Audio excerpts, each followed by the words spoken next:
En este que es el cuarto y último seminario de fisiología respiratoria, vamos a hablar de relación ventilación-perfusión y de control ventilatorio. ¿Y qué es esto de la relación ventilación-perfusión? Yo haría una pregunta. Si una persona tiene le mido la ventilación alveolar y es de 4 litros por minuto, y le mido la perfusión pulmonar y es de 5 litros por minuto, o sea que ventilación normal, perfusión normal. ¿Cómo esperaría uno que estén los gases en sangre arterial? Bueno, uno diría, si tengo ventilación normal y perfusión normal, la hematosis debería ser normal y los gases también deberían serlo. Sin embargo, si yo tengo 4 litros de ventilación en el pulmón derecho y 5 litros de perfusión en el pulmón izquierdo, no hay hematosis y la persona está muerta. Esto es un ejemplo ridículo, pero sirve para recordar. No alcanza con que la ventilación sea adecuada y la perfusión también sea normal. Es necesario que ventilación y perfusión coincidan para que tenga lugar la hematosis. Y eso es lo que estudia la relación ventilación-perfusión. Y vale la pena recordar que tanto ventilación como perfusión se distribuyen de manera heterogénea, no son parejitas en todo el pulmón, sino que ventilación y perfusión varían con la postura. Si yo en una persona de pie o sentada, tanto ventilación como perfusión van a ir aumentando progresivamente desde los alvéolos apicales hacia los alvéolos basales. Tanto ventilación como perfusión aumentan desde el ápice hacia la base. Pero normalmente la relación ventilación-perfusión, si bien no es exactamente igual en todos los alvéolos, guarda cierta homogeneidad, de modo tal que la hematosis se produce adecuadamente. Y van a ver en todos lados que cuando uno dice cuál es la relación ventilación-perfusión normal, se dice la relación ventilación-perfusión normal es de 0,8. ¿Y de dónde surge este 0,8?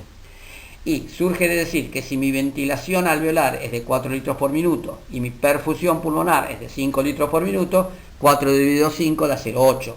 Pero en realidad, como vamos a ver, este 0,8 tiene extremos bastante dispersos, es decir, de relaciones ventilación-perfusión mucho más altas de 0,8 a relaciones ventilación-perfusión por debajo de 0,8 se consideran normales y fisiológicas. Y como habíamos dicho, ni ventilación ni perfusión se distribuyen de manera homogénea en el pulmón. ¿Y cómo va a ser la distribución de la ventilación pulmonar? El pulmón está dentro de la caja torácica sostenido por el hilio pulmonar, es decir, por el bronquio fuente, por la vena pulmonar y por la arteria pulmonar. Y cuelga como cuelga la fruta de una rama. El pulmón literalmente cuelga del hilio, insisto, como la fruta de una rama.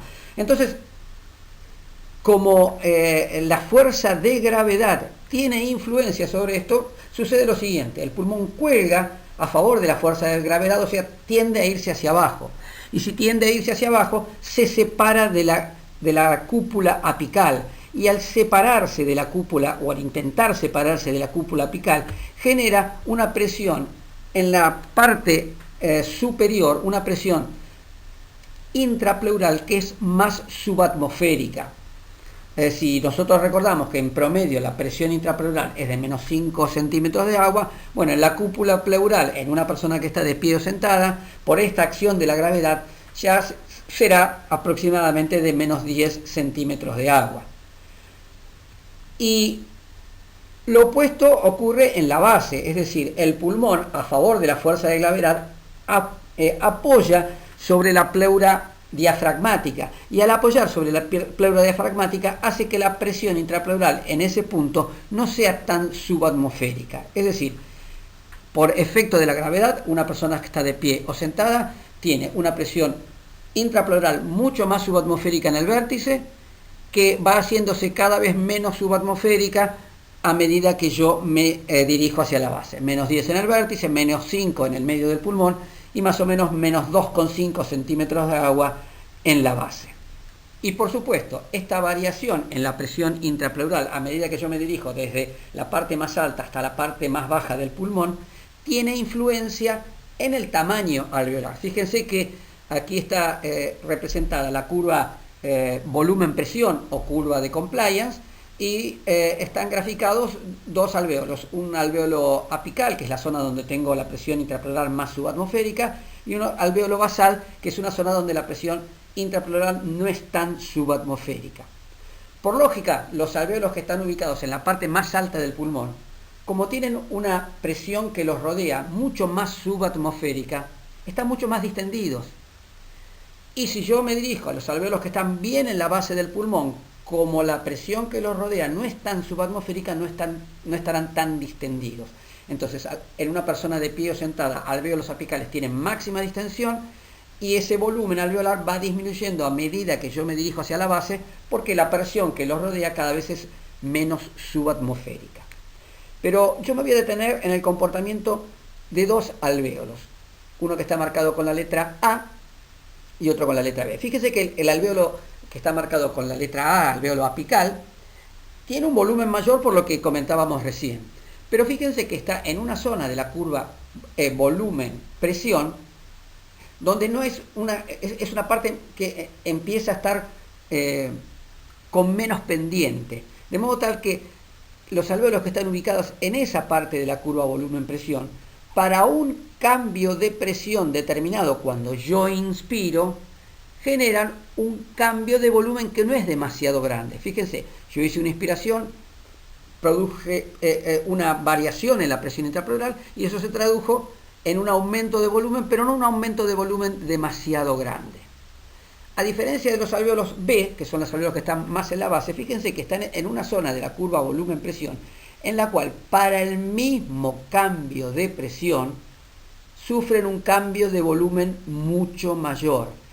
Es decir, los alvéolos A, como ya estaban bastante distendidos, no tienen demasiada capacidad de seguir distendiéndose. Los alvéolos B, como no estaban tan distendidos, para el mismo cambio de presión pueden distenderse mucho más. Al distenderse mucho más, ventilan más.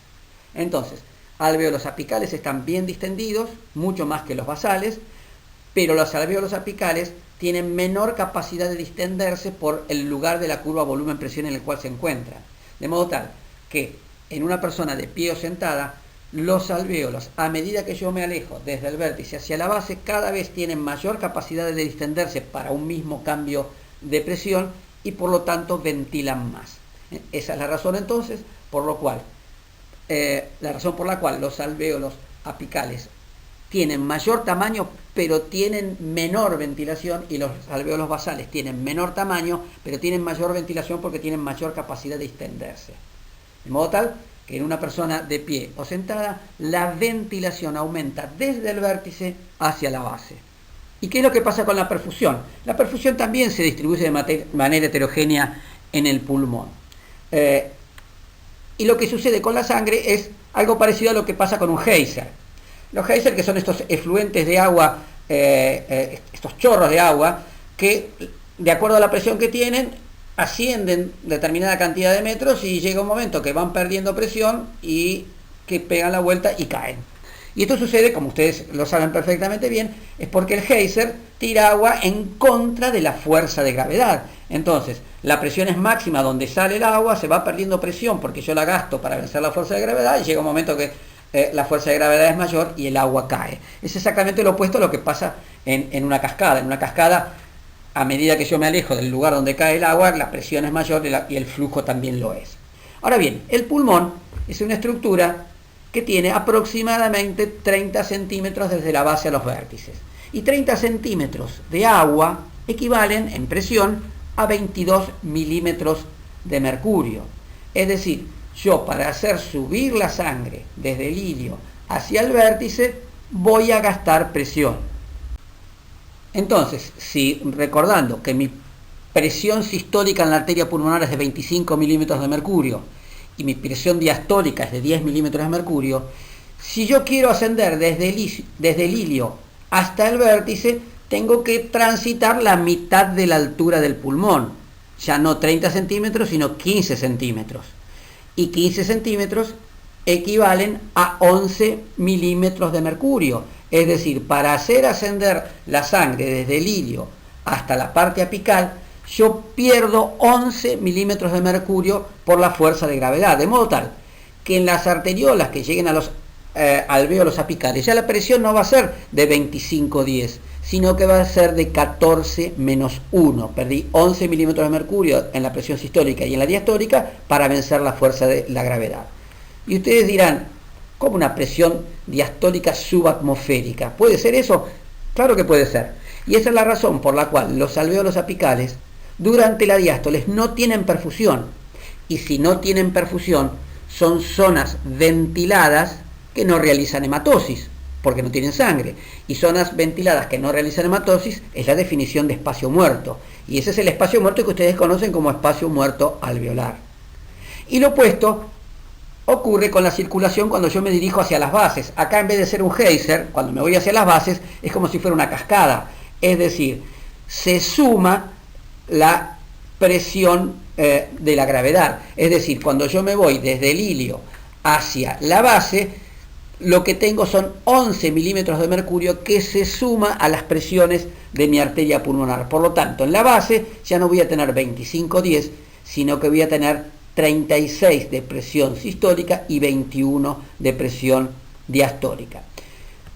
Por lógica, cuanto más delta P tenga, más flujo voy a tener. Y la delta P será mínima en los alvéolos apicales, aumentará a medida que yo me acerco al hilio y será máxima cuando llego a las bases. Y esa es la razón por la cual el flujo sanguíneo, al igual que la ventilación, aumentan desde el vértice hacia la base. Y estos cambios en las presiones del circuito pulmonar y la perfusión fueron estudiadas por West, quien estableció que en el pulmón había 4 zonas que se diferenciaban entre sí. La zona 1, que es la zona más apical, en la cual la presión alveolar supera a la arterial y la arterial supera a la venosa. Cuando decimos que la presión alveolar supera a la arterial, estamos refiriéndonos a la diástole, que es cuando la presión es subatmosférica. La segunda zona de West, que es en la parte media del pulmón, aquí la presión arterial siempre supera a la alveolar y la presión alveolar supera a la venosa. Y por último, en la tercera zona de West, que es la más baja de todas, donde hay más delta P, la presión arterial supera a la venosa y la venosa supera a la alveolar. Vimos entonces que ventilación y perfusión se distribuyen de manera heterogénea en el pulmón y que tanto ventilación como perfusión aumentaban desde el ápice pulmonar hacia la base del pulmón. Y acá tenemos dos magnitudes de flujo, una que está marcada con un puntito rojo, que tiene un aumento muy brusco desde el ápice hacia la base. Fíjense que en ordenada yo estoy midiendo el flujo regional en litros por minuto, y en la abscisa tengo hacia la izquierda del ápice pulmonar, hacia la derecha la base. Entonces, hay una pendiente de flujo que es la roja, que aumenta de manera muy importante desde el ápice hacia la base. Y hay una segunda pendiente de flujo, que es la marcada con un puntito azul, que también aumenta, pero aumenta de manera mucho más paulatina, a tal punto que en el ápice predomina el flujo del azul y en la base predomina el flujo de la roja. Bueno, ¿cuál es cuál? ¿Cuál corresponde a ventilación y cuál corresponde a perfusión? Si ustedes dijeron que el puntito rojo es la perfusión o flujo sanguíneo, están en lo cierto. Es decir, tanto ventilación como perfusión aumentan desde el vértice hacia la base, pero la perfusión aumenta de manera mucho más marcada, mucho más violenta, de tal suerte que en el ápice pulmonar predomina francamente la ventilación sobre la perfusión. Fíjense que la relación ventilación-perfusión en el vértice es mayor a 3. ¿Qué quiere decir? Que los alvéolos apicales reciben 3 veces más de ventilación que de perfusión. De modo tal que van a ser alvéolos hiperventilados porque reciben mucha más ventilación que perfusión. Por lo tanto, la composición gaseosa de estos alvéolos apicales va a tener mucha más PO2 y mucha menos PCO2 que el alvéolo promedio que ustedes recuerdan de 100, 105 de PO2 y 40 de PCO2. Estos alvéolos apicales van a tener más PO2 y menos PCO2 porque son hiperventilados. Ahora, el flujo sanguíneo aumenta de manera tan dramática desde ápice hacia la base que llega a superar a la ventilación. Y de hecho, en la base pulmonar, la relación ventilación-perfusión es de 0,5. Es decir, los alvéolos basales reciben la mitad de ventilación de lo que reciben de perfusión. Por lo tanto, si reciben la mitad de ventilación que de perfusión, son alvéolos relativamente hipoventilados. De modo tal que yo voy a esperar una PO2 más baja y una PCO2 más alta. Entre esta relación ventilación-perfusión de 3,3 que tengo en el ápice y de 0,5 que tengo en la base, tengo todas las posibilidades que se les ocurran. Por supuesto voy a tener algunos alvéolos que tengan una relación ventilación-perfusión de 1, que es ese punto donde perfusión y ventilación son exactamente iguales. Y también voy a tener algunos alvéolos, que son los que están marcados ahí en celeste, que son los alvéolos que tienen una relación ventilación-perfusión de 0,8, que era el promedio de todo el pulmón. Ahora, la pregunta que yo me haría es la siguiente. ¿Por qué la relación ventilación-perfusión promedio es de 0,8? ¿No debería yo hacer 3,3, que es la relación de los apicales, sumarla a 0,5, que es la de los basales, y dividirlo por 2? ¿No tendría que hacer un promedio matemático? ¿Se entiende, no?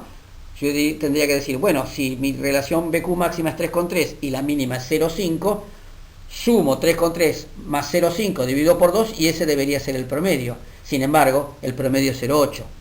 Y la razón por la cual esto es así es que el pulmón es como una pirámide. Es decir, voy a tener pocos alvéolos, que son los apicales, con relación ventilación-perfusión alta, y muchísimos alvéolos, que son los basales, la base de la pirámide, con relación ventilación-perfusión baja. Por eso, la relación ventilación-perfusión promedio del pulmón no es una media aritmética, sino que es 0,8, porque hay mucho mayor cantidad de alvéolos con 0,5 que alvéolos con 3,3. De modo tal que en esta imagen vamos a ver cómo las alteraciones, los cambios fisiológicos en la relación ventilación-perfusión producen cambios en la composición del aire alveolar. Los alvéolos apicales, como vimos, tienen una relación ventilación-perfusión alta, 3 o más. Por lo tanto, son alvéolos que son relativamente hiperventilados. Y fíjense que la PO2 en esos alvéolos será mayor a 130 y la PCO2 menor de 30. Es decir, tienen más PO2 y menos PCO2 que el alvéolo promedio porque tienen relación ventilación-perfusión alta. Y esto es fisiológico. Cuando yo digo la presión alveolar de oxígeno es de 102, 104 milímetros de mercurio y la presión de dióxido de carbono en el alvéolo es de 40, estoy hablando de un promedio, pero tienen dispersiones grandes.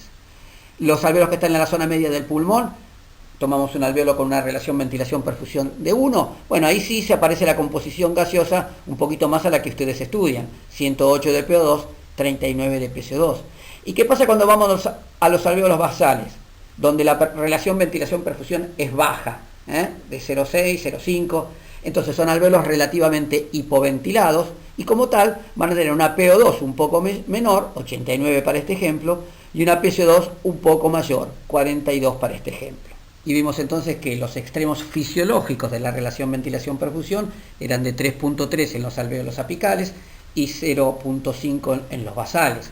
Ahora, no hablando de límites fisiológicos, hablemos de límites posibles en la relación ventilación-perfusión. Y los límites posibles son que yo tengo una relación ventilación-perfusión de 0, por ejemplo, si no tengo nada de ventilación, si es el esquema B, donde no hay ventilación, o sea que la relación ventilación-perfusión es 0, ¿de acuerdo? Y el otro extremo sería que yo no tenga perfusión, entonces ahí la relación ventilación-perfusión sería infinito, ¿de acuerdo? Entonces, los extremos de la relación ventilación-perfusión son 0 de relación ventilación-perfusión cuando no tengo nada de ventilación y relación ventilación-perfusión infinita cuando no tengo nada de perfusión. En el caso de relación ventilación-perfusión 0, eso se conoce como Junt. ¿Por qué? ¿Por qué Junt? Porque la sangre que pasa por esos grupos alveolares que no tienen ventilación no hace hematosis. Entonces, es como que atraviesa el pulmón sin realizar hematosis y eso es sangre que hace cortocircuito. Y la sangre va a llegar con una presión de 40 milímetros de mercurio, como no hay ventilación, va a pasar y va a seguir teniendo esos 40 milímetros de mercurio. Y en el otro extremo, que sería la relación ventilación-perfusión infinito, donde no hay nada de perfusión, se conoce como espacio muerto. ¿Por qué espacio muerto? Porque el espacio muerto, recordábamos, eran áreas ventiladas que no realizan hematosis, y este es el ejemplo del gráfico C. Es un grupo de alvéolos que está ventilado, pero no tiene perfusión, porque hay abolición de la perfusión, por la razón que sea. Entonces son áreas ventiladas que no realizan hematosis, y eso es espacio muerto. Y la composición, entonces, en el alvéolo se va a aproximar a la presión inspiratoria de oxígeno, o sea, de 150 milímetros de mercurio. Si bien yo puedo tener extremos de relación ventilación-perfusión que van desde relación BQ 0 a relación BQ infinita, siempre los gases van a pasar por algún punto de esa curva de color ocre que aparece en el gráfico. Fíjese que en este diagrama tenemos en ordenada la presión de dióxido de carbono expresada en milímetros de mercurio, y en abscisa la presión de oxígeno también expresada en milímetros de mercurio.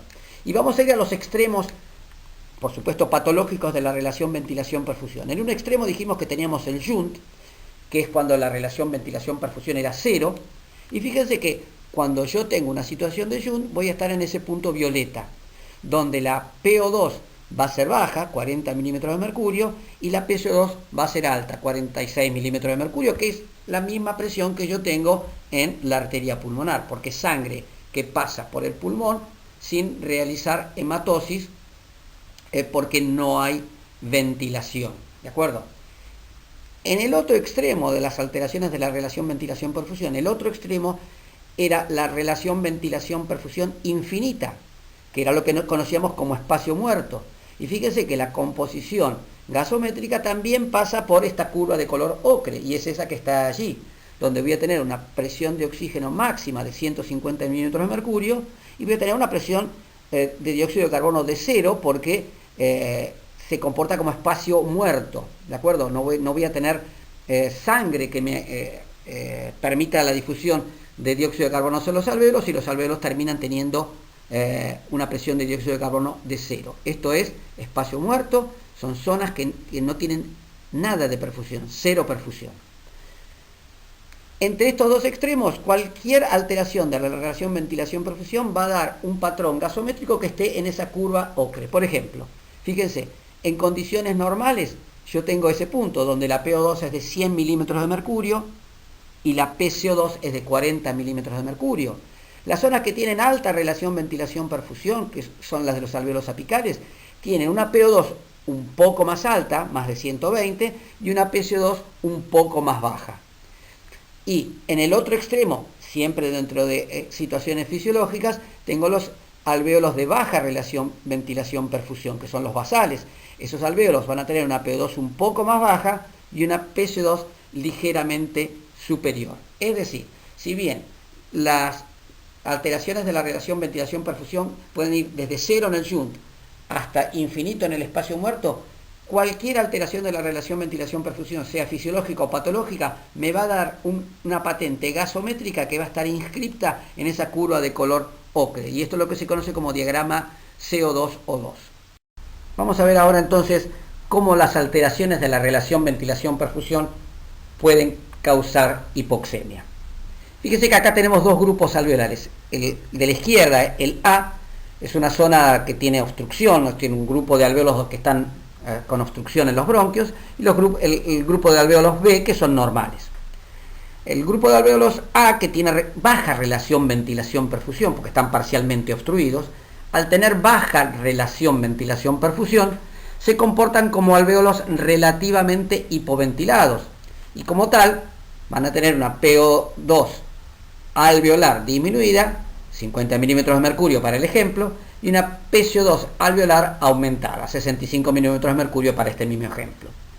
Lo que sucede es que esa presión alveolar baja se traducirá en una presión arterial baja de oxígeno. Esta presión arterial de oxígeno baja nuevamente va a estimular el quimiorreceptor periférico, y esto va a traer aparejado un aumento en la ventilación alveolar. De modo tal que los alvéolos B, o el grupo alveolar B, que tiene una relación ventilación-perfusión adecuada, Cuando yo hiperventilo por el estímulo hipóxico, se van a convertir en alvéolos relativamente hiperventilados. De modo tal que si son alvéolos con alta relación ventilación-perfusión, porque tienen más ventilación que perfusión, van a tener una PO2 alta, 120 milímetros de mercurio para el ejemplo, y una PCO2 baja, 30 milímetros de mercurio. Es decir, son alvéolos hiperventilados. Ahora bien, ¿qué pasa con la sangre que va a hacer hematosis en el grupo de los alvéolos A, los que tienen baja relación ventilación-perfusión? Si en el alvéolo tengo baja PO2 y alta PCO2, bueno, la sangre que por ahí realice hematosis va a salir con baja PO2, 50 milímetros de mercurio para este ejemplo, lo que significa 84% de saturación, y una presión arterial de dióxido de carbono de 65, lo que supone un contenido de dióxido de carbono de 58 volúmenes por ciento. Es decir, alvéolos con baja relación ventilación-perfusión tienen presión alveolar baja, presión alveolar de oxígeno baja, presión alveolar de dióxido alta, y la sangre que salga de allí, que haya realizado hematosis en estos alvéolos, va a salir hipoxémica e hipercápnica. ¿Qué es lo que sucede en el grupo B? Que son alvéolos con alta relación ventilación-perfusión, que tienen PO2 alta y PCO2 baja. Bueno, la sangre va a salir con PO2 alta y PCO2 baja. La PO2 va a ser de 120 milímetros de mercurio. Pero ¿qué es lo que va a pasar con el contenido arterial de oxígeno? Ese aumento en la PO2 alveolar y ese aumento en la PO2 arterial, ¿se va a acompañar de un aumento en el contenido arterial de oxígeno? Si recordamos la curva de disociación de la oxihemoglobina, vamos a ver que más allá de 80, 90 o 100 milímetros de mercurio, el aumento de la PO2 no se traduce en una mayor saturación, porque estoy en la parte de meseta de la curva. Por lo tanto, por más que yo aumente la PO2 a 110, 120, 130 milímetros de mercurio, no va a aumentar demasiado mi porcentaje de saturación de la oxihemoglobina, ni va a aumentar mi contenido arterial de oxígeno, porque ya estoy en la parte de meseta de la curva. O sea que por más que yo tenga una PO2 de 120 milímetros de mercurio, mi contenido arterial de oxígeno sigue siendo prácticamente el mismo que si tuviera una PO2 normal. Distinto es lo que pasa con el dióxido de carbono. ¿Por qué? Porque la curva de disociación del dióxido de carbono es plana, no tiene una, siempre tiene alguna pendiente, no tiene una meseta como la curva de disociación de la oxihemoglobina. De modo tal que mayor PCO2 significa mayor contenido de dióxido de carbono y menor PCO2 significa menor contenido de dióxido de carbono. Entonces, si yo mezclo la sangre que viene de los alvéolos que tienen baja relación ventilación-perfusión, que tienen PO2 baja y contenido arterial de oxígeno bajo, y la mezclo con la sangre que viene de los alvéolos que están relativamente hiperventilados, que tienen PO2 alta pero contenido arterial de oxígeno normal, si mezclo sangre con contenido arterial de oxígeno bajo, que es del grupo A, y contenido arterial de oxígeno normal, que es del grupo B, la resultante va a ser sangre con contenido arterial bajo. Por lo tanto, con PO2 baja. Ahora, ¿qué es lo que pasa con el dióxido de carbono? Dijimos que el dióxido de carbono en el grupo A va a estar aumentada, es decir, la sangre va a salir hipercápnica, y en el grupo B la sangre va a salir hipocápnica. Entonces yo diría, si la sangre del grupo A que sale hipercápnica se mezcla con una sangre del grupo B que sale hipocápnica, la resultante sería una PCO2 normal, es decir, PO2 baja y PCO2 normal. Sin embargo, si ustedes ven la resultante de las alteraciones de la relación ventilación-perfusión, es hipoxemia con hipocapnia. Entonces ustedes se preguntarán, ¿cómo puede ser? Si yo estoy mezclando una sangre que tiene PCO2 aumentada con una sangre que tiene PCO2 disminuida, la resultante tendría que ser PCO2 normal. Sin embargo, no es así. ¿Por qué? Porque existe un reflejo muy importante, que es el reflejo vasoconstrictor pulmonar hipóxico. ¿Qué es esto? Normalmente, cuando cae la PO2 alveolar, se produce localmente una vasoconstricción pulmonar. Y eso es muy importante. ¿Por qué? Porque la sangre que está yendo a realizar hematosis a esos grupos alveolares A, que tienen baja relación ventilación-perfusión, no me conviene que vaya mucha sangre ahí, porque son alvéolos que están funcionando mal. Entonces, el reflejo vasoconstrictor pulmonar hipóxico genera vasoconstricción localizada y desvía esa sangre de los alvéolos A los alvéolos B que funcionan correctamente. De modo tal que por los alvéolos A va a pasar mucha menos sangre por la vasoconstricción localizada que por los alvéolos B. Entonces, ahora sí, si yo tengo una pequeña cantidad de sangre hipercápnica que pasa por el grupo alveolar A y una gran cantidad de sangre hipocápnica que pasa por el B, estoy mezclando poquita sangre hipercápnica con mucha sangre hipocápnica. El resultante será sangre con hipocapnia. De modo tal que el patrón gasométrico habitual de las alteraciones de la relación ventilación-perfusión son hipoxemia e hipocapnia. Pero ¿qué pasa cuando la enfermedad avanza y cada vez es peor y cada vez tengo más cantidad de alvéolos, de grupos alveolares en la situación A, es decir, con baja relación ventilación-perfusión, y cada vez menos grupos alveolares normales? Bueno, va a llegar un momento que los grupos alveolares normales no van a alcanzar a compensar los desarreglos que se producen en el grupo A. Es decir, cuando la alteración de la relación ventilación-perfusión es grave, avanza y compromete cada vez más grupos alveolares, dejo de poder compensar y empiezo a retener dióxido de carbono. Es decir, las alteraciones de la relación ventilación-perfusión que originalmente o inicialmente generan hipoxemia e hipocapnia, a medida que se agrava el trastorno de la relación ventilación-perfusión, a medida que la mayor cantidad de alvéolos se comportan como el grupo A, es decir, con alteraciones de la relación ventilación-perfusión, pierdo la posibilidad de compensar y empiezo a retener CO2. Pero como la retención de CO2 aparece tardíamente, ya la hipoxemia se fue instalando mucho antes. De modo tal que cuando yo tengo hipercapnia, como la hipoxemia se empezó a generar mucho antes, la hipoxemia es mucho más grave que la hipercapnia. A diferencia de la hipoventilación alveolar, que la hipoxemia era proporcional a la hipercapnia, acá la hipoxemia es desproporcionada a la hipercapnia, es mucho más grave que la hipercapnia porque se instaló desde mucho antes. ¿De acuerdo? De modo que la patente gasométrica de las alteraciones graves y avanzadas de la relación ventilación-perfusión es 50 y 50. Es decir, la PCO2 sube a 50 milímetros de mercurio y la PO2 baja hasta 50 milímetros de mercurio.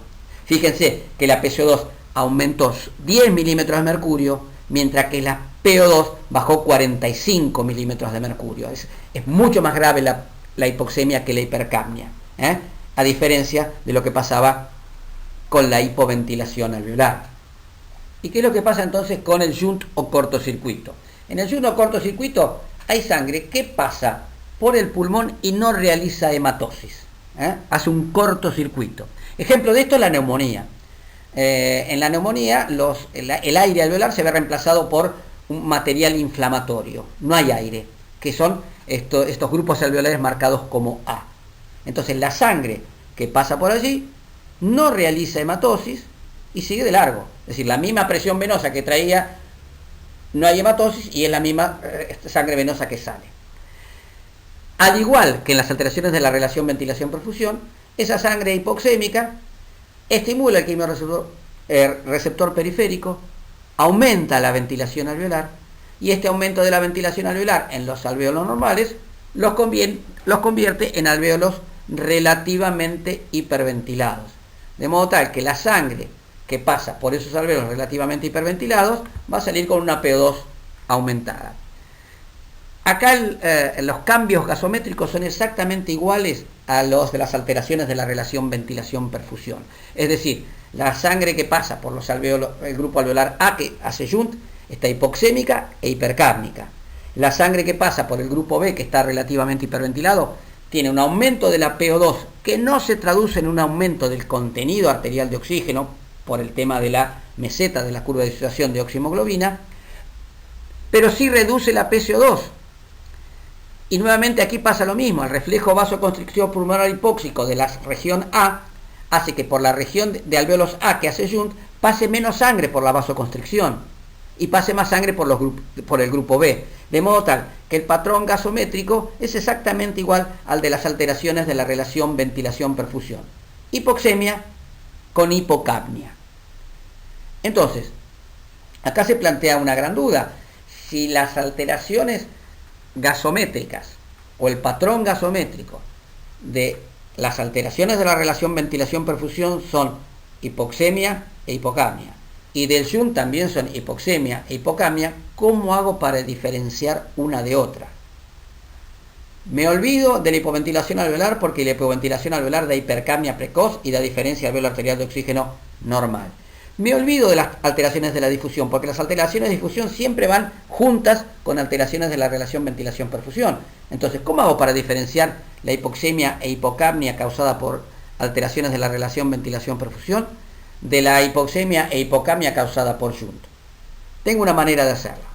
¿Y cómo hago entonces para diferenciar las hipoxemias causadas por alteraciones de la relación ventilación-perfusión y aquellas causadas por cortocircuito o shunt? Bueno, acá tenemos el ejemplo que ya habíamos discutido de alteración de la relación ventilación-perfusión y a la derecha el cortocircuito o shunt. Si yo al paciente de la izquierda, que tiene una alteración de la relación ventilación-perfusión, le doy oxígeno al 100%, este oxígeno al 100%, aún en las áreas de baja relación ventilación-perfusión, si yo le doy tiempo, si el paciente está 20 minutos, 30 minutos respirando oxígeno al 100%, el oxígeno, por más que la relación ventilación-perfusión en el grupo alveolar A sea baja, va a terminar llegando. Y va a llegar y va a aumentar la PO2 alveolar, va a aumentar de manera muy importante la presión alveolar de oxígeno. Y si aumenta la presión alveolar de oxígeno, va a aumentar la presión arterial de oxígeno, ¿de acuerdo? Por lo tanto, si yo tomo después de dejar ventilando oxígeno al 100% una muestra de sangre arterial, esta muestra de sangre arterial va a tener una PO2 muy alta.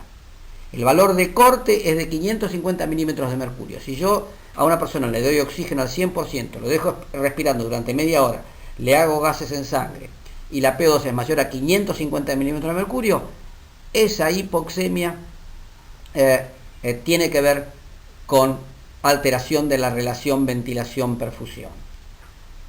¿Y qué es lo que pasa con el cortocircuito, con el shunt?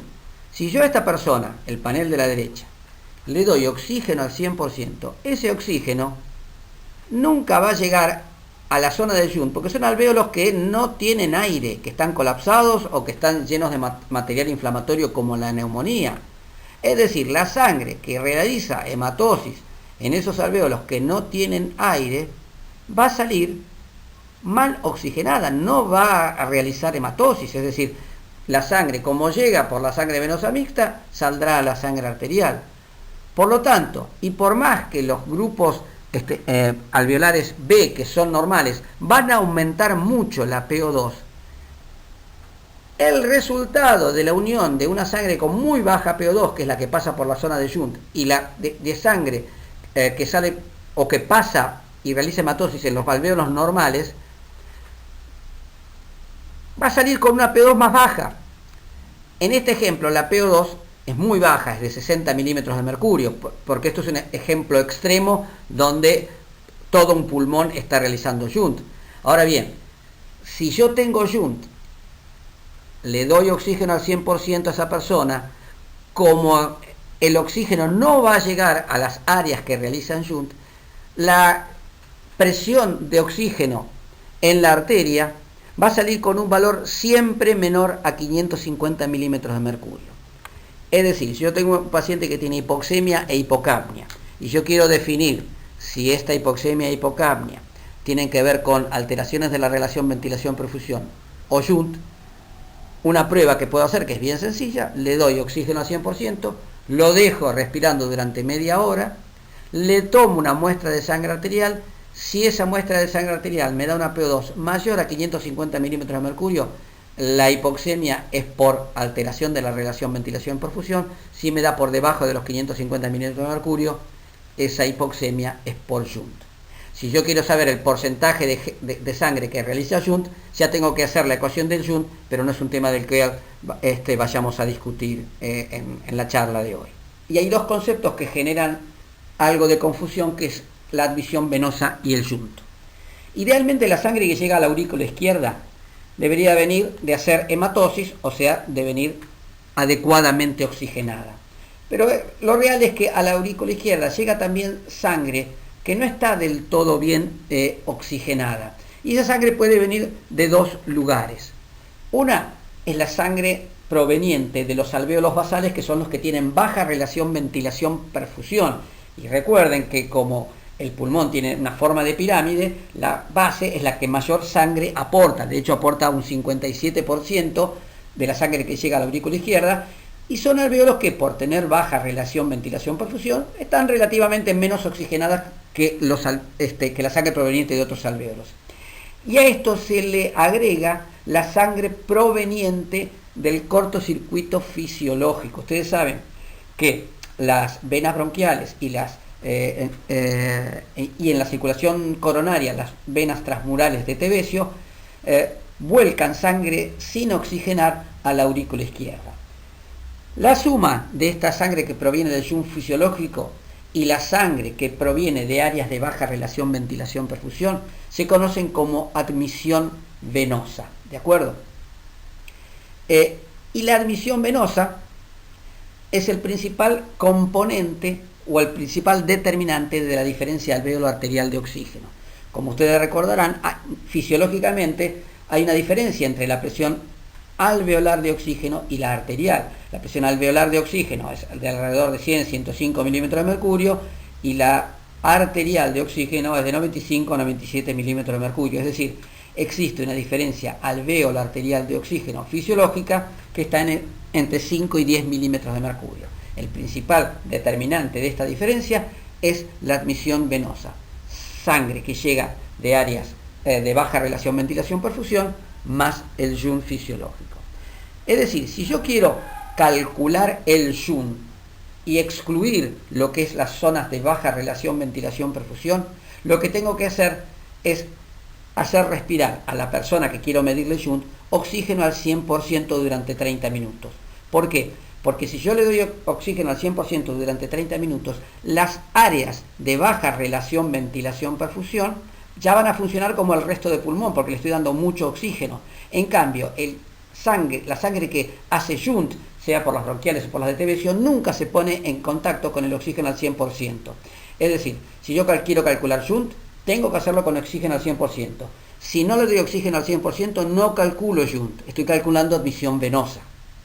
Y para calcular el shunt se emplea la ecuación que aparece en la imagen.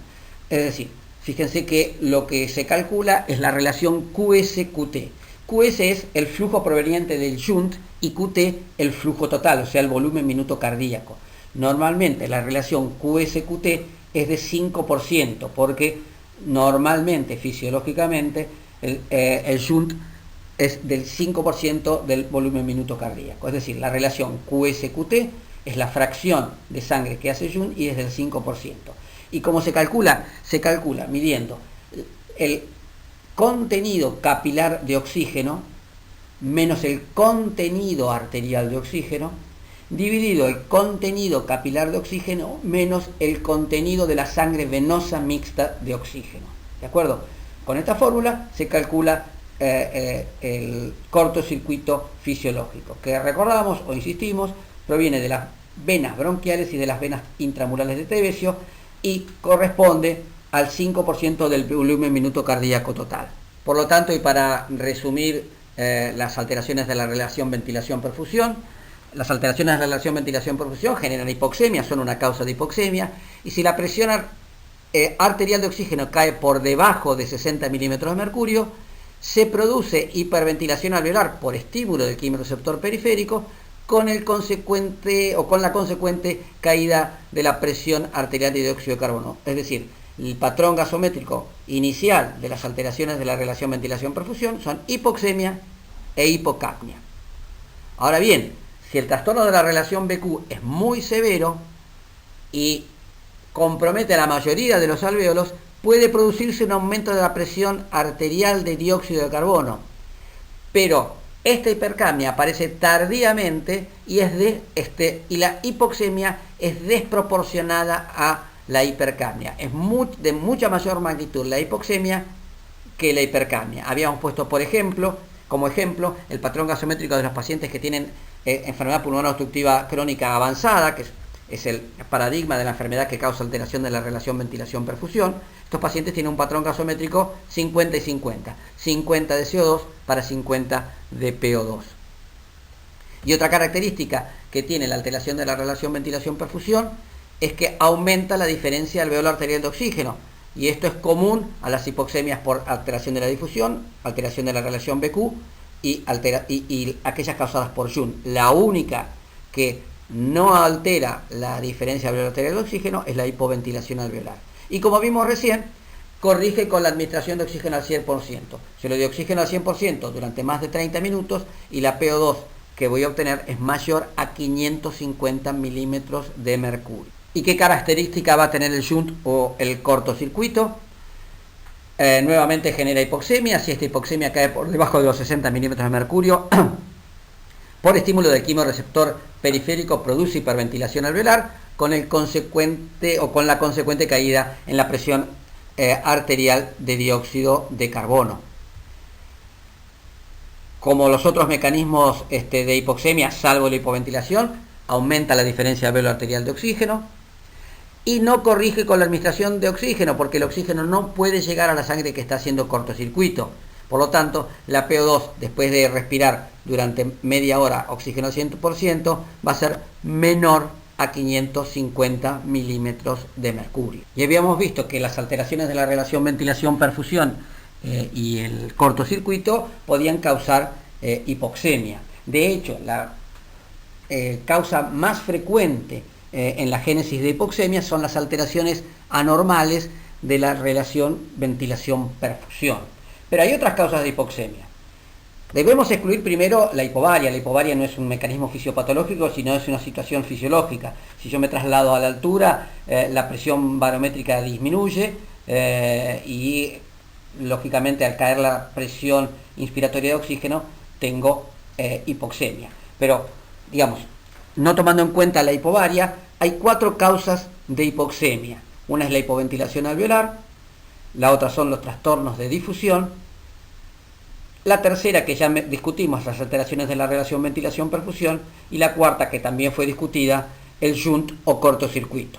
Vamos a analizar entonces qué es lo que pasa en el primer mecanismo generador de hipoxemia, que es la hipoventilación alveolar. Normalmente la composición gaseosa a nivel alveolar, la presión alveolar de dióxido de carbono es aproximadamente de 40 milímetros de mercurio y la de oxígeno, alveolar de oxígeno, es ligeramente superior a los 100 milímetros de mercurio.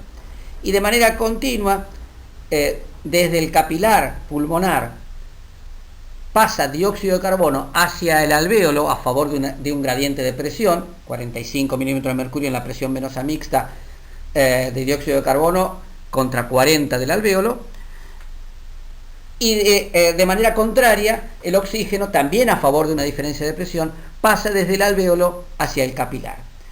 Y cuando yo ventilo, lo que hago es permanentemente remover ese dióxido de carbono que pasa desde el capilar hacia el alvéolo y permanentemente aportar oxígeno hacia el alvéolo, oxígeno que va a pasar desde el alvéolo hacia el capilar. Si por algún motivo yo hipoventilo, se va a alterar no solamente la remoción de dióxido de carbono del alvéolo, sino que se va a alterar también el aporte de oxígeno hacia los alvéolos. De modo tal que si yo hipoventilo, no alcanzo a sacar el dióxido de carbono, no alcanzo a aportar oxígeno, lo que va a suceder por lógica es que aumente el dióxido de carbono a nivel alveolar y disminuya el oxígeno a nivel alveolar. Cuando yo hiperventilo, el aumento de dióxido de carbono se produce simultáneamente con la disminución del oxígeno a nivel alveolar. Y se dice que la caída del oxígeno respecto al aumento del dióxido de carbono es proporcional, pero no es exactamente igual. Cuando yo hipoventilo, no aumenta exactamente lo mismo el dióxido de carbono en el alvéolo que lo que disminuye el oxígeno. ¿Por qué? Simplemente porque el consumo de oxígeno y la producción de dióxido de carbono no son exactamente iguales. Estando yo en reposo, consumo 250 mililitros por minuto de oxígeno y en ese mismo lapso produzco 200 mililitros de dióxido de carbono. como se consume más oxígeno de lo que se produce dióxido de carbono, cuando yo hipoventilo, la PO2 va a caer un poco más de lo que aumente la PCO2. Y esa diferencia entre consumo de oxígeno y producción de dióxido de carbono es lo que se conoce como cociente respiratorio, que es esta R que aparece ahí abajo en la fórmula. Y el cociente respiratorio en condiciones normales es de 0.8. Y ese valor de 0.8 surge de dividir 200 mililitros de dióxido de carbono que se producen dividido 250 mililitros de oxígeno, que es lo que se consumen. 200 dividido 250 da 0.8.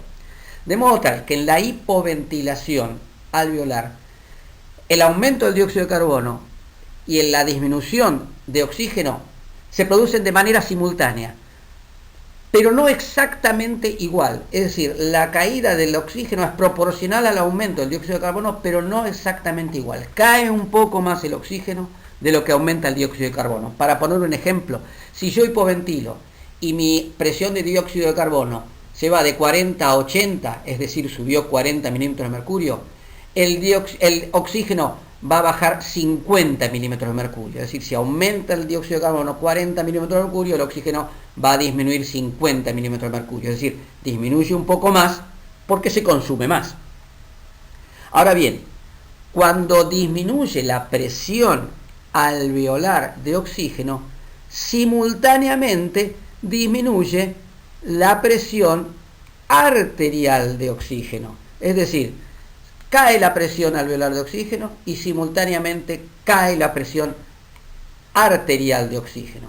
¿De acuerdo? De modo tal que la diferencia entre la presión alveolar de oxígeno y la presión arterial de oxígeno se mantiene constante porque, insisto, toda vez que cae la presión alveolar, simultáneamente cae la presión arterial de oxígeno. Y ustedes saben que es fisiológico que haya una diferencia alveolo-arterial de oxígeno. Y esta diferencia alveolo-arterial de oxígeno es la diferencia entre la presión alveolar de oxígeno y la presión arterial de oxígeno.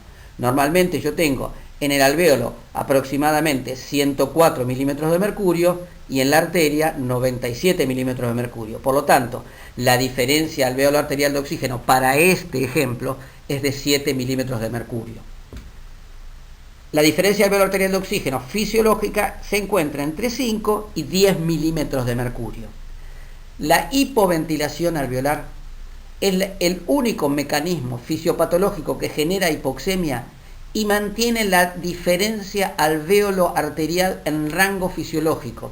De modo tal que si ustedes están estudiando una hipoxemia, calculan la diferencia alveolo-arterial de oxígeno y esta diferencia alveolo-arterial de oxígeno está entre 5 y 10 milímetros de mercurio, el mecanismo fisiopatológico es hipoventilación alveolar. No puede ser otro, porque el resto de los mecanismos fisiopatológicos que causan hipoxemia, que después vamos a describir, todos generan un aumento de la diferencia alveolo-arterial de oxígeno.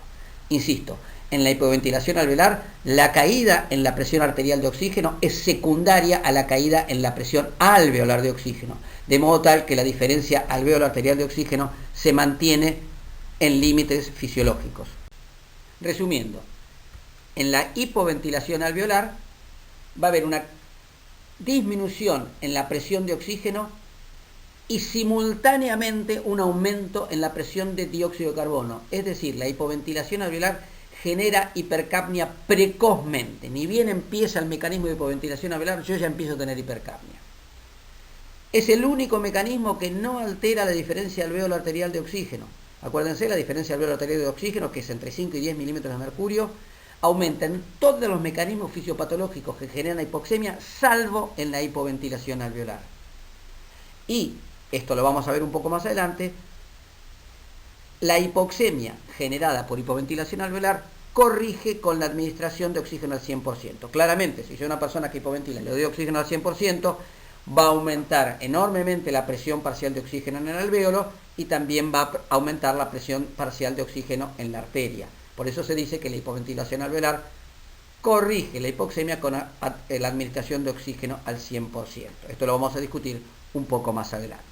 Resumiendo entonces, las características de las alteraciones de la difusión: Nunca producen aumento del dióxido de carbono, recordando que el dióxido de carbono es 20 veces más difusible que el oxígeno.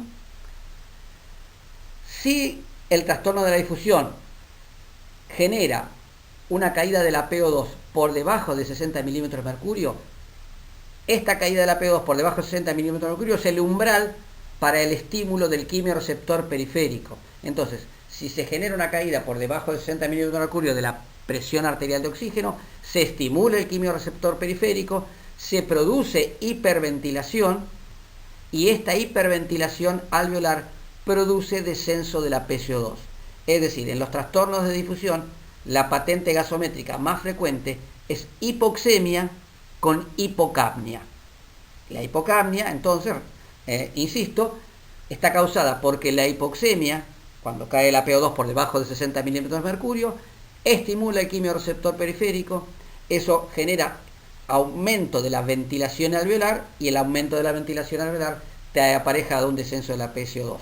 Entonces, patente gasométrica de los trastornos de difusión, hipoxemia más hipocapnia.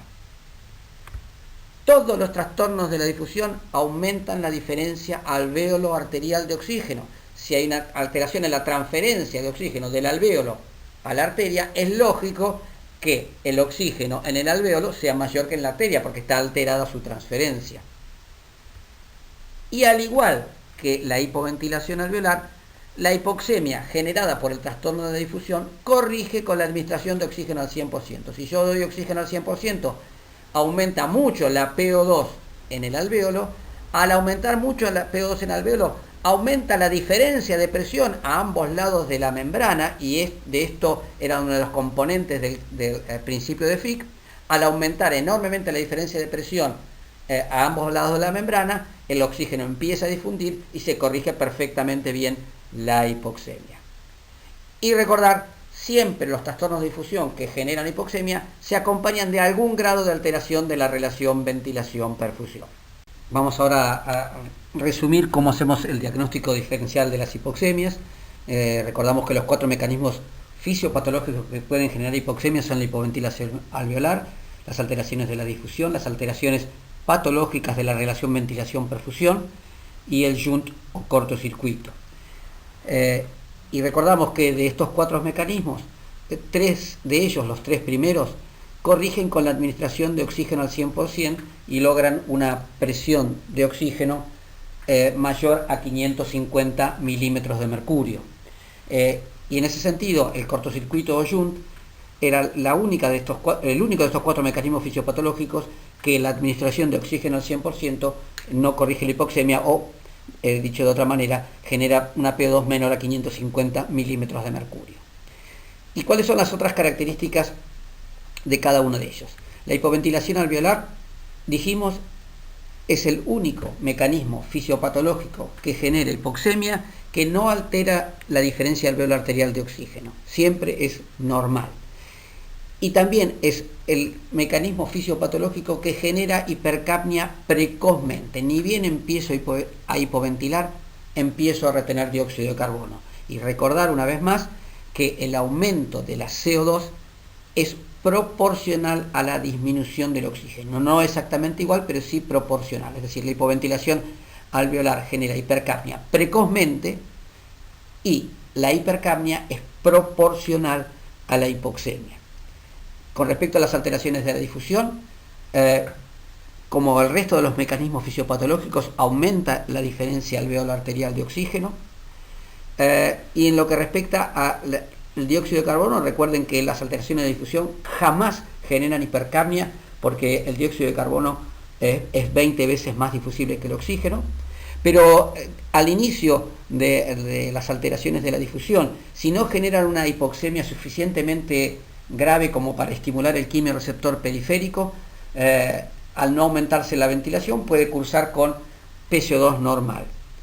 Pero el patrón gasométrico más frecuentemente visto en las alteraciones de la difusión es que la alteración de la difusión genere una hipoxemia tal que estimule el quimiorreceptor periférico, que genere hiperventilación y que disminuya la PCO2. Entonces, el patrón gasométrico más frecuente en las alteraciones de la difusión es hipoxemia con diferencia alveolo-arterial de oxígeno aumentada e hipocapnia por la hiperventilación secundaria. Con respecto a las alteraciones de la relación ventilación-perfusión, al igual que el resto de estos mecanismos fisiopatológicos, aumenta la diferencia alveolo-arterial de oxígeno. Con respecto a la PCO2, en los inicios de las alteraciones de la relación ventilación-perfusión, si la hipoxemia no es tan severa como para estimular el quimiorreceptor periférico y no hay hiperventilación, la PCO2 será normal, pero lo más frecuente es que la hipoxemia que genera la alteración de la relación ventilación-perfusión estimule el quimiorreceptor periférico, genere hiperventilación y haga descender la PCO2. Es decir, el patrón gasométrico ahora más frecuente es hipoxemia con hipocapnia.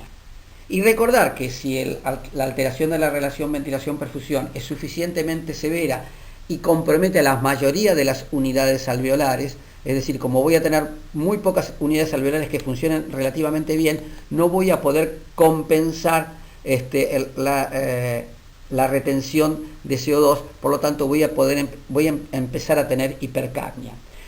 A diferencia de la hipercapnia que yo veo en la hipoventilación alveolar, la hipercapnia que aparece en las alteraciones graves y avanzadas de la alteración de la relación ventilación-perfusión se establece tardíamente y siempre es desproporcionada a la hipoxemia. Es decir, la hipoxemia siempre es mucho más severa que la hipercapnia porque la hipoxemia se generó más precozmente. Y recordábamos que un patrón gasométrico clásico en las alteraciones de la relación ventilación-perfusión graves y avanzadas es el 50 y 50, 50 de PO2 y 50 de PCO2, o sea, hipoxemia desproporcionada a la hipercapnia.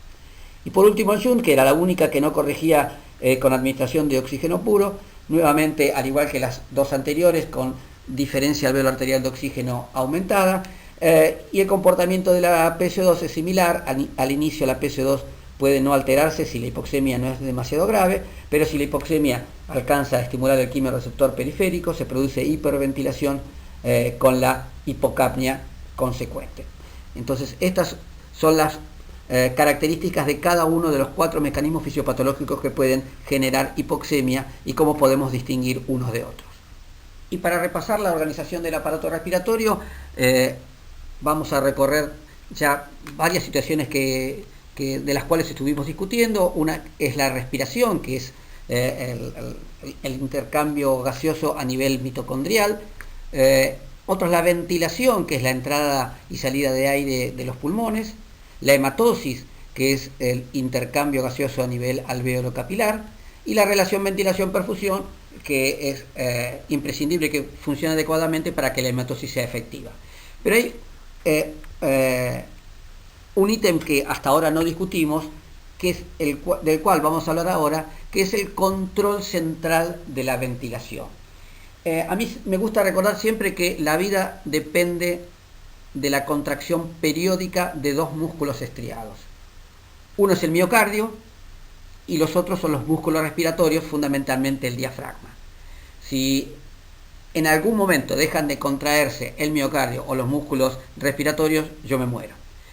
Y la gran diferencia es que el miocardio tiene automatismo y los músculos respiratorios no tienen automatismo. Por lo tanto, su contracción periódica, que es vital, depende de un control central. Y de eso es lo que vamos a hablar a continuación. Y la organización del control ventilatorio es bastante compleja porque no depende solamente de una organización central. Obviamente yo tengo que tener un control central y el control central va a tener que ver con la corteza, con centros respiratorios bulboprotuberanciales. De estos centros respiratorios saldrán eferencias que actuarán sobre los efectores, que son los músculos respiratorios. Pero no solo eso, sino que yo tengo que censar periféricamente si los efectores están logrando una ventilación adecuada que me mantenga los gases en valores normales, y para eso voy a tener que tener sensores, que son sensores de tipo químico y mecánico, digamos, para interpretar que el control central y su efecto sobre los efectores, los músculos respiratorios, sea el adecuado. Y en la organización del control ventilatorio dijimos que la contracción periódica de los efectores, de los músculos respiratorios, tienen que ver con centros bulboprotuberanciales, como vamos a ver, el centro neumotáxico, el centro apnéutico, cuya existencia está un poco en duda, y los centros respiratorios vulvares, que están conformados por el grupo respiratorio dorsal y ventral. Pero hay un integrante del control ventilatorio que no tiene que ver con los centros respiratorios y sí tiene que ver con la corteza. Y la corteza, si bien no es indispensable para la contracción periódica de los músculos, porque los centros respiratorios envían eferencias de manera automática para la contracción periódica de los músculos, pero la corteza, decía, tiene un lugar muy importante. ¿Por qué? Porque aparte de usar la respiración para ventilar adecuadamente mis pulmones, tiene una acción de tipo, si se quiere, social. Es decir, si hablamos, lo estamos haciendo porque estamos adecuando la ventilación a la fonación, y eso lo hace la corteza. Si yo quiero soplar las velitas de una torta, lo estoy haciendo por control cortical, por control voluntario. Si quiero tocar un instrumento de viento, también uso el control cortical. Es decir, el control cortical, que no es indispensable para mantener una ventilación adecuada, sí es de extrema utilidad en estas circunstancias que mencionamos recién. Y no solo eso, sino que el control cortical es el más poderoso para aumentar la ventilación. Es decir, ni siquiera el ejercicio más extenuante aumenta la ventilación tanto como la voluntad. La voluntad, o sea, el control cortical, es el estímulo más poderoso para aumentar la ventilación. Y vamos a ver a continuación cómo es el control automático o bulboprotuberancial. Y los centros respiratorios bulboprotuberanciales tienen que ver con estructuras que encuentro, como su nombre indica, en el bulbo y en la protuberancia. En el bulbo tenemos dos grupos neuronales. Uno es el grupo respiratorio dorsal, que tiene motoneuronas fundamentalmente inspiratorias, y el otro es el grupo respiratorio ventral, que tiene tanto motoneuronas expiratorias como inspiratorias. Tanto el grupo respiratorio dorsal como el grupo respiratorio ventral se interrelacionan entre sí y tienen una serie de estímulos e inhibiciones que logran generar un ritmo respiratorio un poco anárquico, un poco atáxico, pero un ritmo respiratorio que es compatible con la vida. Pero estos grupos vulvares, tanto el ventral como el dorsal, están influenciados por centros que están en la protuberancia. Y por encima de ellos hay un centro que se denomina apnéutico, y está en la gráfica con signo de interrogación, porque en realidad se duda de la existencia del centro apnéutico, no pudo ser identificado histológicamente, pero bueno, si bien se discute su existencia, lo real es que son neuronas que lo que hacen es enviar un estímulo tónico sobre la inspiración, es decir, estimulan al grupo respiratorio dorsal y ventral, estimulando tónicamente la inspiración. Y por centro, por sobre este centro apnéutico está el centro neumotáxico, que sí está un poco más definido, de importancia fisiológica cuestionada, pero en realidad lo que parece hacer este centro neumotáxico es inhibir periódicamente al centro apnéutico, o al mal llamado centro apnéutico, para cortar periódicamente ese estímulo inspiratorio y permitir la expiración. Y los grupos respiratorios vulvares, el grupo respiratorio dorsal y el ventral, son probablemente los mejor estudiados. Y vamos a tratar de resumir las características más importantes de los mismos. El grupo respiratorio dorsal, como su nombre lo indica, está en la parte dorsal del bulbo raquídeo, y el componente principal es el núcleo del tracto solitario, y tienen motoneuronas fundamentalmente inspiratorias. Entonces, grupo respiratorio dorsal en la parte dorsal del bulbo, componente principal el núcleo del tracto solitario, y tiene una actividad fundamentalmente inspiratoria. El grupo respiratorio ventral, que está en la parte ventral del bulbo, tiene una composición un poco más compleja. En su parte rostral encontramos el complejo de Bötzinger, que tiene motoneuronas expiratorias. En la parte intermedia tenemos el núcleo ambiguo y paraambiguo, que tiene motoneuronas fundamentalmente inspiratorias, y en la parte más caudal del grupo respiratorio ventral, que es el núcleo retroambiguo, son motoneuronas de tipo fundamentalmente expiratorias. Como dije anteriormente, las interacciones entre las neuronas del grupo respiratorio dorsal y ventral, como tienen motoneuronas tanto inspiratorias como expiratorias, pueden estimularse e inhibirse recíprocamente, como para que yo tenga un ritmo respiratorio que me permita la vida. Es un ritmo respiratorio que, sin la supervisión de los centros protuberanciales, generan un ritmo desordenado, atáxico, pero un ritmo respiratorio compatible con una ventilación adecuada. Y un componente muy importante en el control ventilatorio es la posibilidad de monitorizar si la ventilación que está controlada por los centros respiratorios bulboprotuberanciales es realmente la que yo necesito. Yo para eso tengo que controlarla y censarla, y en ese sentido hay receptores de tipo químico y mecánico que lo que hacen es monitorizar si yo estoy ventilando exactamente como necesito. Y en ese sentido, el control de la ventilación es extraordinariamente delicado. ¿Por qué? Porque fíjense que si yo estoy durmiendo, tengo una composición gasométrica que es bastante parecida a la que tengo cuando estoy despierto y hablando, y es bastante parecida que la que tengo cuando estoy haciendo ejercicio. Es decir, en circunstancias tan dispares como puede ser dormir, estar hablando o estar haciendo actividad física, la adecuación de la ventilación es tan extraordinariamente exacta respecto a las necesidades metabólicas del organismo, que los gases en sangre prácticamente no varían. Y esto tiene que ver con que los quimioreceptores, mecanoreceptores, pero fundamentalmente los quimioreceptores, le envían permanentemente información a los centros respiratorios bulboprotuberanciales para que estos centros respiratorios adecuen la ventilación exactamente en respuesta a las necesidades metabólicas del organismo. Y uno de los componentes de los receptores químicos son los quimioreceptores periféricos.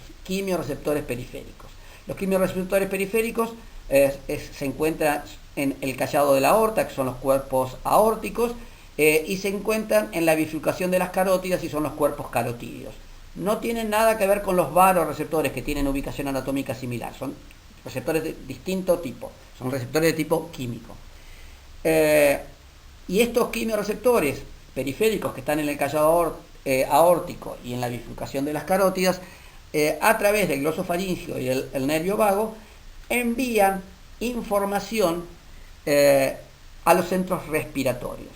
Desde el punto de vista fisiológico, los corpúsculos carotídeos son fisiológicamente más importantes que los aórticos, son más relevantes, más importantes. ¿Y qué es lo que son capaces de monitorizar los quimioreceptores periféricos? Los quimioreceptores periféricos monitorizan fundamentalmente tres cosas. Uno son las alteraciones en la presión parcial de oxígeno. Otras son las alteraciones en la presión arterial de dióxido de carbono. Y lo último son variaciones en el pH. Y en este sentido tienen sensibilidades distintas. Como vamos a ver un poquito más adelante, los quimioreceptores periféricos son relativamente poco sensibles a las variaciones de oxígeno. Es decir, el oxígeno tiene que caer por debajo de 60 milímetros de mercurio para que recién los quimioreceptores periféricos empiecen a ser estimulados. Si nosotros recordamos que la PO2 normal está alrededor de 95 milímetros de mercurio, fíjense que pueden caer 35 milímetros de mercurio en la PO2 y el quimioreceptor periférico no es estimulado. Una vez que la PO2 baja por debajo de ese valor de 60 milímetros de mercurio, se estimulan los quimioreceptores periféricos, estimulan a los centros respiratorios, y la respuesta es el aumento de la ventilación. Pero bueno, recordar que en ese sentido son bastante poco sensibles. Ahora, otra característica que tienen es que, pese a ser poco sensibles, no se adaptan nunca. Por ejemplo, si yo me traslado a una zona donde hay hipobaria, me voy a vivir a La Paz, o a un lugar bien alto, la hipoxemia que me genera estar en una atmósfera hipobárica va a estimular el quimioreceptor periférico y yo voy a aumentar mi ventilación.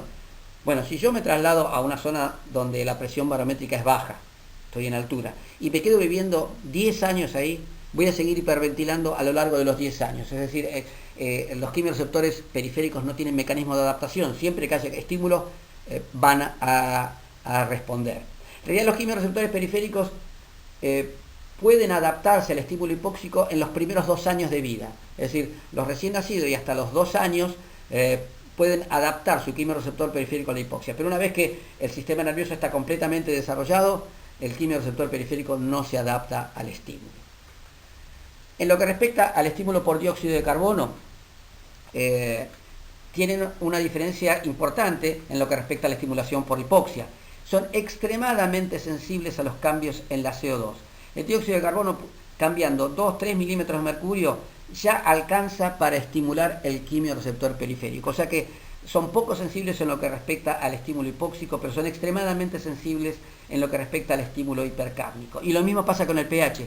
Pequeñas variaciones en el pH, el descenso del pH, por poco que sea, ya estimula el quimiorreceptor periférico. Y tanto el aumento en la presión de dióxido de carbono como la disminución del pH estimulan el quimiorreceptor periférico y a través de ellos se estimulan a los centros respiratorios y aumenta la ventilación. Entonces, en este sentido, los quimiorreceptores periféricos son muy sensibles al estímulo hipercápnico o a la acidosis. ¿De acuerdo? Pero la potencia de respuesta ventilatoria en lo que respecta al dióxido de carbono es mucho menor para los quimiorreceptores periféricos que para los quimiorreceptores centrales. Ya vamos a ver que los quimiorreceptores centrales también son estimulados por la hipercapnia, pero de la respuesta ventilatoria al dióxido de carbono, el 30% está dado por estímulo del quimiorreceptor periférico y el 70% por el quimiorreceptor central. ¿De acuerdo? Estas son entonces las características fundamentales del quimiorreceptor periférico.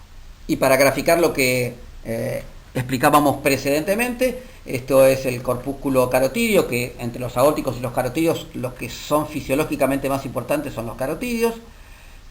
Como vimos recién, a la izquierda están los estímulos que pueden actuar sobre el quimiorreceptor periférico, que es el descenso de la PO2, el ascenso de la PCO2 y la disminución del pH. Cualquiera de estos 3 estímulos lo que generan es una estimulación sobre los centros respiratorios bulboprotubernciales y un aumento en la ventilación. Pero como decíamos al principio de este relato, en lo que respecta al estímulo hipóxico, los quimiorreceptores periféricos son bastante poco sensibles. Fíjense que tiene que caer la PO2 por debajo de 60 milímetros de mercurio para que el estímulo sobre el quimiorreceptor periférico y la respuesta ventilatoria empiece a ser máxima. Es decir, el estímulo hipóxico con el quimiorreceptor periférico no es muy sensible. La PO2 tiene que caer debajo de 60 milímetros de mercurio para que la ventilación empiece a aumentar de manera significativa. Y el otro tipo de receptor al que hacíamos mención son los quimiorreceptores centrales. A diferencia de los quimiorreceptores periféricos, que están en contacto con la sangre arterial, los quimiorreceptores centrales se ubican en la cara anterolateral del bulbo y están en contacto con el líquido cefalorraquídeo. Y habíamos dicho que el estímulo principal sobre el quimiorreceptor central era el aumento del dióxido de carbono. En realidad, el estímulo primario, como vamos a ver a continuación, del quimiorreceptor central, no es el dióxido de carbono de manera directa. Si bien el dióxido de carbono de manera directa puede estimularlo, el principal estímulo es la concentración de hidrogeniones. El tema es que la barrera hematoencefálica no permite pasar los protones. El protón difunde con mucha dificultad, pasa con mucha dificultad la barrera hematoencefálica. Lo mismo pasa con el ion bicarbonato. Ninguno de los dos atraviesan con facilidad la barrera hematoencefálica. En cambio, el dióxido de carbono pasa con extremada facilidad. El dióxido de carbono es un gas altamente soluble en las membranas biológicas, entonces pasa todo con facilidad, pasa con mucha facilidad del alvéolo a la sangre, pasa con mucha facilidad a los tejidos y también pasa con mucha facilidad la barrera hematoencefálica. Ahora bien, cuando el dióxido de carbono, si aumenta el dióxido de carbono en sangre periférica, empieza a pasar por diferencia de presión dióxido de carbono del capilar cerebral al líquido cefalorraquídeo, atravesando con absoluta facilidad la barrera hematoencefálica. El punto es que decíamos que el quimiorreceptor central es especialmente sensible al estímulo por el hidrogenión y mucho menos por acción directa del dióxido de carbono. Entonces, lo que hace el dióxido de carbono en el líquido cefalorraquídeo es combinarse con agua y de la combinación con agua se genera ácido carbónico. Ahora bien, esta combinación dióxido de carbono y agua es facilitada por una enzima que se llama anhidrasa carbónica, que ustedes conocen perfectamente bien. Ahora, el líquido cefalorraquídeo no tiene anhidrasa carbónica. Por lo tanto, si bien esta unión química, esta reacción química, se va a producir igual porque las enzimas lo único que hacen es facilitar y acelerar reacciones químicas, el tema es que al no haber anhidrasa carbónica, esta reacción es lenta. Por eso la hipercapnia estimula rápidamente el quimioreceptor periférico, porque actúa directamente sobre el quimioreceptor periférico, pero actúa lentamente sobre el quimioreceptor central. ¿Por qué? Porque para estimular el quimioreceptor central se tiene que combinar con agua, tiene que generar ácido carbónico en ausencia de la anhidrasa carbónica, y eso le genera un retroceso, un enlentecimiento. Y una vez que se formó la molécula de ácido carbónico, esta molécula se disocia espontáneamente en ion bicarbonato y protón. Y ese va a ser el protón que estimule al quimioreceptor central y aumente la ventilación. Entonces, en una situación de hipercapnia, se acumula dióxido de carbono en la sangre arterial. El dióxido de carbono pasa la barrera hematoencefálica con facilidad, se combina con agua, pero en ausencia de anhidrasa carbónica genera ácido carbónico con relativa lentitud. Este ácido carbónico se disocia espontáneamente en bicarbonato y protón, y es el protón en que en última instancia va a estimular al quimioreceptor central y va a producir un aumento en la ventilación alveolar. Y a diferencia del quimioreceptor periférico, que en lo que respecta a su estímulo, al estímulo hipóxico era bastante poco sensible, el quimioreceptor central es extremadamente sensible a los cambios en la PCO2. Ni bien aumenta 2 o 3 milímetros de mercurio la PCO2 a través de estímulo del quimioreceptor periférico en menor medida y fundamentalmente del central, aumenta rápidamente la ventilación, y toda vez que siga aumentando la PCO2, sigue aumentando la ventilación. ¿Y qué semejanzas y diferencias tienen los quimioreceptores periféricos de los centrales? Muy bien. En principio, y esto ya lo vimos, el quimioreceptor periférico es menos sensible que el quimioreceptor central. El quimioreceptor periférico requiere una caída importante en la P2 para ser estimulado. El quimioreceptor central, con que aumente levemente la presión de dióxido de carbono, ya es estimulado. El quimioreceptor periférico responde más rápidamente a la hipoxemia o a la hipercapnia que el quimioreceptor central. El quimioreceptor central, recuerden que tenía un retraso en su respuesta, porque el dióxido de carbono tenía que combinarse con agua y generar ácido carbónico en ausencia de anhidrasa carbónica, y eso llevaba un tiempo. Entonces, el quimioreceptor periférico responde rápidamente a la hipercapnia, el quimioreceptor central responde lentamente a la hipercapnia, porque al no haber anhidrasa carbónica en el líquido cefalorraquídeo, se retrasa la síntesis de ácido carbónico. Dijimos que el quimioreceptor periférico nunca se adaptaba al estímulo hipóxico. Siempre que hubiera una hipoxemia por debajo de 60 milímetros de mercurio, se va a estimular el quimioreceptor periférico. El quimioreceptor central en realidad no tiene mecanismo de adaptación. Lo que sucede es que si la hipercapnia se sostiene en el tiempo, esto da lugar a un mecanismo de compensación renal, de retención de bicarbonato y de acomodamiento o normalización del pH. Entonces, si la hipercapnia se mantiene en el tiempo, como el riñón retiene o sintetiza bicarbonato y el pH se acerca a la normalidad, es como que el estímulo por acidosis en el líquido cefalorraquídeo cada vez es menor. En realidad no es que el quimioreceptor central se adapte, sino que lo que sucede es que el mecanismo de adaptación renal hace que la acidosis no sea tan importante y por lo tanto el estímulo sobre el central tampoco lo sea. Y lo que habíamos dicho también es que el quimioreceptor central es, en lo que respecta a estímulo hipercápnico, mucho más potente que el periférico. De la respuesta ventilatoria a la hipercapnia, el 30% está dada por el quimioreceptor periférico y el 70% por el central. Y por supuesto existe una integración del control químico ventilatorio. Hay como una especie de cooperación entre la acción del quimiorreceptor periférico y el central, tanto en lo que respecta a respuesta hipoxémica o hipercápnica. La respuesta ventilatoria a la hipercapnia depende de la PO2 que haya. Es decir, a menor PO2 la respuesta a la hipercapnia es mayor. Y del mismo modo, la respuesta a la hipoxémica dependerá de los valores de dióxido de carbono. Cuanto más alto sea el valor de dióxido de carbono, mayor será la respuesta a la hipoxemia. Y vemos en este gráfico entonces cómo la hipoxemia influye en la respuesta ventilatoria a la hipercapnia. Fíjense, en ordenada tenemos ventilación en litros por minuto, en abscisas tenemos la presión de dióxido de carbono. Y fíjense que toda vez que aumenta la presión de dióxido de carbono, aumenta la ventilación. Pero fíjense cuál es la pendiente de ascenso de la ventilación cuando la PO2 es de 100 milímetros de mercurio, aumenta la PCO2, aumenta la ventilación. Pero si la PO2 es de 55 milímetros de mercurio, la pendiente de ascenso es mucho mayor. Es decir, para una misma valor de PCO2, la respuesta ventilatoria es mayor cuando yo tengo 55 milímetros de mercurio que cuando tengo 100. Y si la PO2 ahora es de 40, más aún, es decir, para una misma PCO2, yo tengo un valor de ventilación con 100 milímetros de mercurio, ese valor es mayor con 55 milímetros de mercurio de PO2 y es aún mayor con 40 milímetros de mercurio de PO2.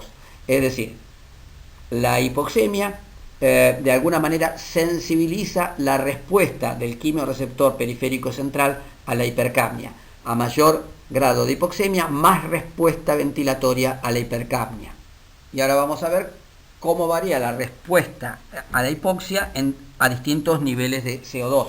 Ahora, nuevamente, tenemos en ordenada la ventilación en litros por minuto, pero en abscisa ahora ya no tenemos la presión de dióxido de carbono, sino la presión de oxígeno. Y recordamos que la presión de oxígeno tenía que caer por debajo de 60 milímetros de mercurio para empezar el estímulo del quimiorreceptor periférico. Pero fíjense cómo las respuestas son distintas. Tenga yo 35 milímetros de mercurio de PCO2, 43 o 48 milímetros de mercurio, cómo la respuesta en función de ventilación minuto para una misma PO2 va variando en función de el aumento en la PCO2. Y fíjense que cuando la PCO2 es de 35 milímetros de mercurio, tengo una respuesta ventilatoria de 10 litros por minuto para este ejemplo. Pero con 43 milímetros de mercurio ya aumentó la respuesta ventilatoria para un mismo nivel de PO2.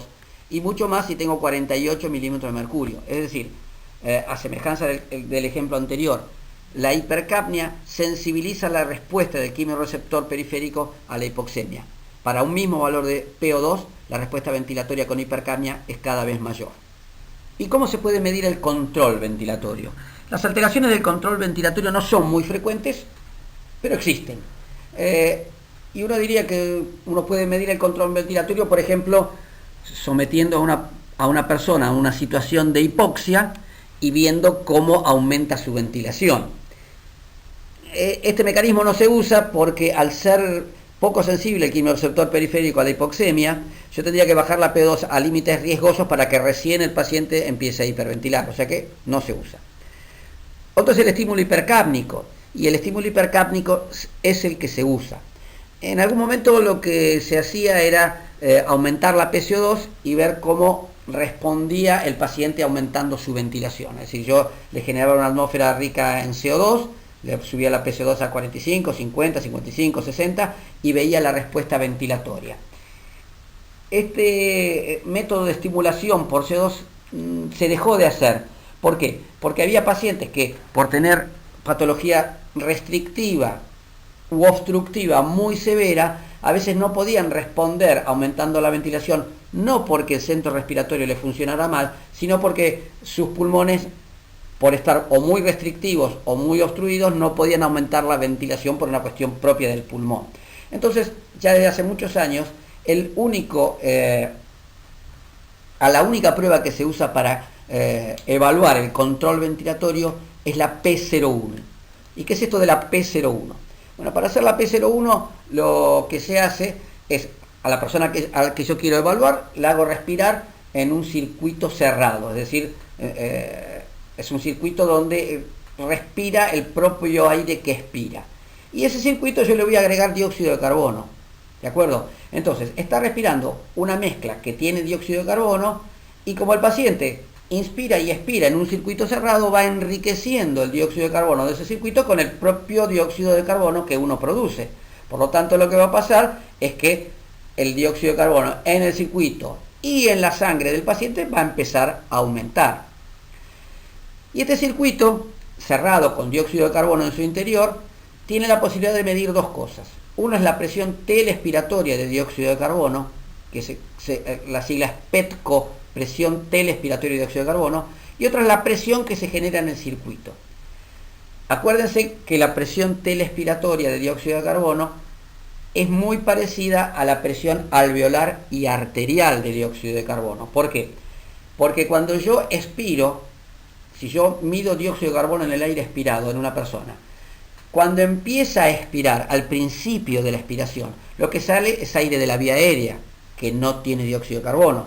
Si esa persona sigue expirando, va a empezar a mezclarse el aire de la vía aérea, que no tenía dióxido de carbono, con el aire de los alvéolos, que sí tiene dióxido de carbono. Entonces, la concentración o la presión de dióxido de carbono en el aire expirado empieza a aumentar. O sea que 0 al principio de la expiración, mientras yo sigo expirando, va aumentando, y llega un momento que la presión de dióxido de carbono en el aire expirado se hace constante, se hace una meseta.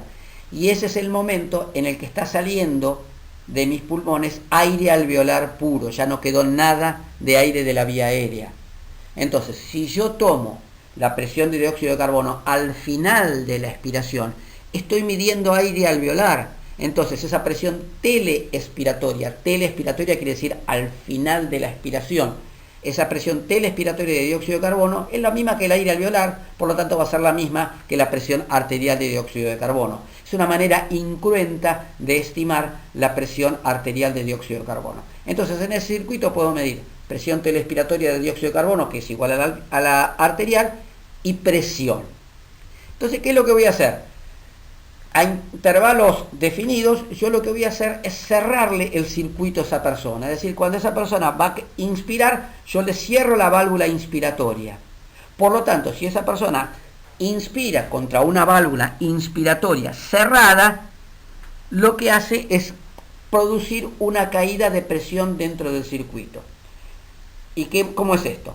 Si yo tomo una jeringa y pongo esa jeringa en un vaso de agua y tiro del émbolo de la jeringa, el agua va a entrar a la jeringa. ¿Por qué? Porque al tirar del émbolo de la jeringa se generó una presión subatmosférica dentro de la jeringa. Si ustedes toman una jeringa de plástico, le tapan el piquito por donde entra el aire y tiran del émbolo, dentro de esa jeringa se va a generar una presión subatmosférica.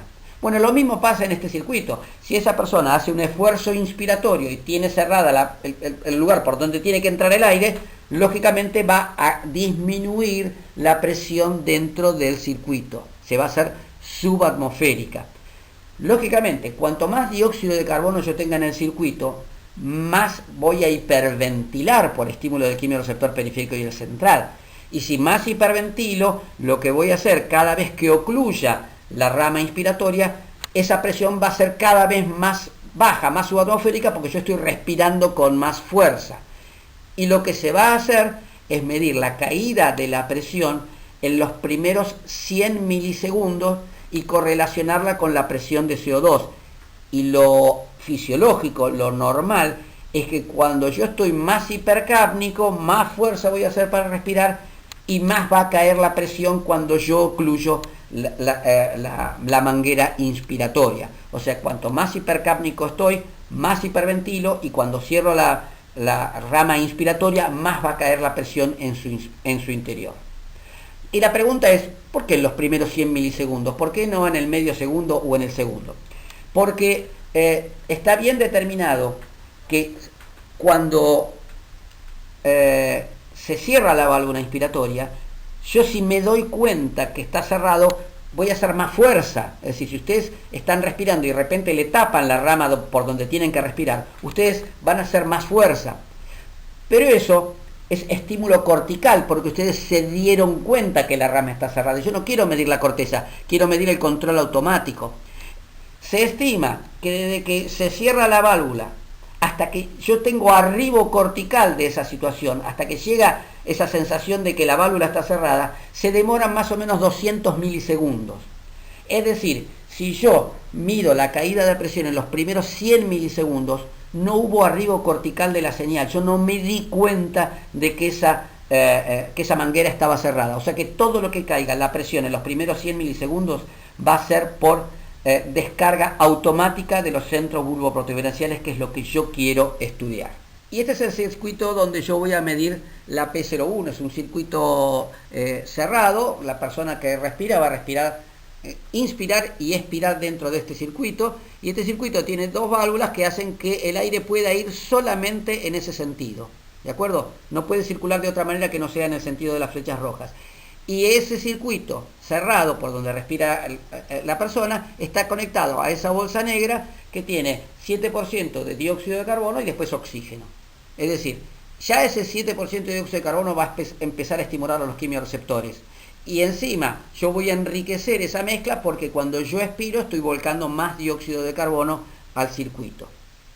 Y este circuito, como decíamos, tiene dos sensores. Un primer sensor que es un sensor de presión que va a medir esa caída de la presión cuando yo cierro la rama inspiratoria. Y un capnógrafo. Ese capnógrafo es el que me mide la presión telespiratoria de dióxido de carbono. Entonces, cuando el paciente está estimulado por el dióxido de carbono, está hiperventilando y yo le cierro la rama inspiratoria, voy a medir simultáneamente qué dióxido de carbono tenía en el aire expirado, qué presión telespiratoria de dióxido de carbono tenía y cuánto le cayó la presión, y correlaciono el aumento del dióxido de carbono con la caída de la P01. Y aquí tengo entonces el circuito de P01 con una paciente que le estamos midiendo control ventilatorio. Fíjese que es un circuito cerrado donde está respirando.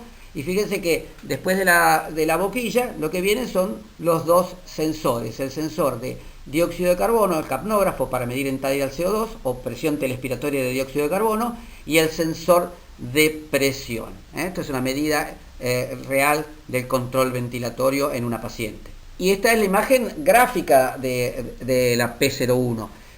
Fíjense que cuando yo ocluyo la rama inspiratoria y el paciente inspira y está inspirando sobre un sistema que está completamente cerrado, genera una presión subatmosférica. O sea, este punto que está marcado por la flecha roja es cuando yo cerré la válvula, y fíjense cómo cae la presión. Ese valle que aparece en esa curva verde es la caída de la presión. Y yo lo que voy a hacer es medir la caída de la presión en los primeros 100 milisegundos, que es lo que conozco como P01, o también se denomina presión de oclusión, porque yo lo estoy ocluyendo la válvula inspiratoria.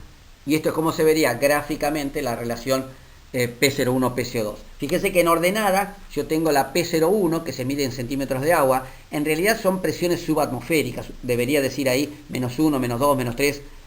Recuerden que son presiones subatmosféricas. Y en abscisa tengo la presión telespiratoria de dióxido de carbono, que recordamos es similar al alveolar y al arterial.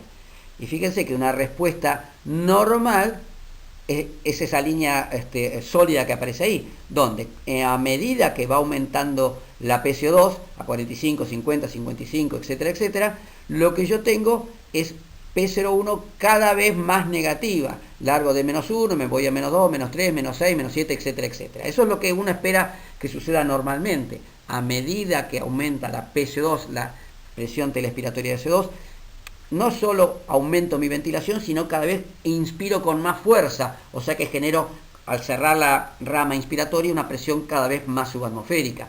Y fíjense lo que pasa con una respuesta anormal, patológica, que es esa línea de puntos.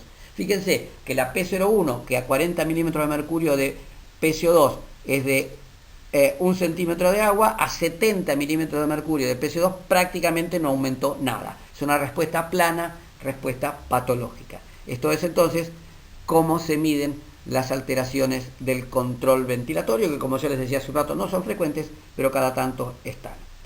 Bueno, espero que haya sido de utilidad la charla, y nos veremos o nos encontraremos en futuros temas de fisiología respiratoria.